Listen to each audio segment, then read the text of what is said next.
This just in. Hot off the press from Minnesota Vikings news. Vikings fans, you do not want to miss this one. We just got our hands on the first unofficial depth chart of the year.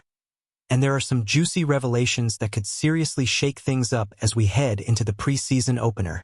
Before we dive in, do this now. Smash that subscribe button and turn on the notification bell so you never miss a breaking update like this one. Trust me, this is the kind of news you'll want to be the first to hear every time. Alright, here we go. The Vikings have officially dropped their first depth chart ahead of this weekend's preseason clash against the Houston Texans at US Bank Stadium. And while many expected a standard veteran-heavy lineup, there are some very interesting twists hiding in plain sight. Let's be clear. This early chart is more of a formality. Teams are required to publish something, but don't take it as gospel. These are fluid rankings, often favoring veterans, even when practice performance says otherwise. But even so, some players are quietly making noise, and we need to talk about it. Running back watch. Ty Chandler remains listed ahead of Xavier Scott for the RB3 spot. On paper, no surprise, but in camp, this is a legit battle. Scott's been electric in flashes, and this could go down to the wire. Wide receiver rumblings. Lucky Jackson holding the WR4 spot is very telling. With Justin Jefferson sidelined, Jackson has been lining up with the starters, and he's looked sharp. After him, we see Ty Felton and Rondale Moore, but don't get too comfortable with that order. Felton might not actually be ahead of guys like Tim Jones or Jeshaun Jones just yet, but his draft pedigree and upside give him a strong edge to crack the final 53. Tight end tension. We've got a straight-up tie between Ben Urosek and Giovanni Ricci for the T3 spot. The depth chart literally says, or between their names. Behind them are rookie Bryson Nesbitt and veteran Nick Vannett. If you ask me, watch Vannett closely.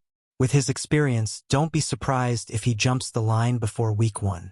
Defensive shifts. Gabriel Murphy is listed as the 4th OLB, ahead of Bo Richter, Tyler Batty, and Chaz Chambliss. That aligns with what we've seen at camp. But here's a twist at inside linebacker. Brian Asamoah II is currently ahead of rookie Kobe King. But that might not last. Some believe Asamoah could be a roster bubble candidate. Major cornerback curveball.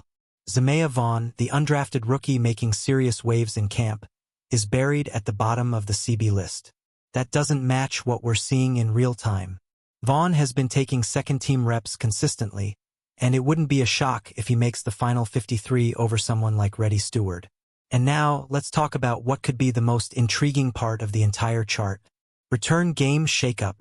Rondale Moore is listed as the starting punt returner, something he hasn't done since his rookie season with the Cardinals back in 2021. Meanwhile, rookie Ty Felton is surprisingly listed as the starting kickoff returner, ahead of Ty Chandler. This could be huge. Special teams roles are often the difference between making the final roster or getting cut, and this development could signal a major shift in the Vikings' return strategy. As the Vikings gear up for joint practices on Wednesday and Thursday before Saturday's big preseason opener, all eyes are now on who will rise and who will fall. So, Vikings Nation, now it's your turn. What do you think of this depth chart? Is it a fair reflection of camp so far? Or are the coaches just playing it safe with the vets? And more importantly, which player do you think is going to shock everyone and make a leap before week 1? Drop your thoughts in the comments. And once again, if you haven't already, subscribe to the channel, turn on notifications, and stay locked in right here at Minnesota Vikings News. This season is already full of surprises. And this depth chart is just the beginning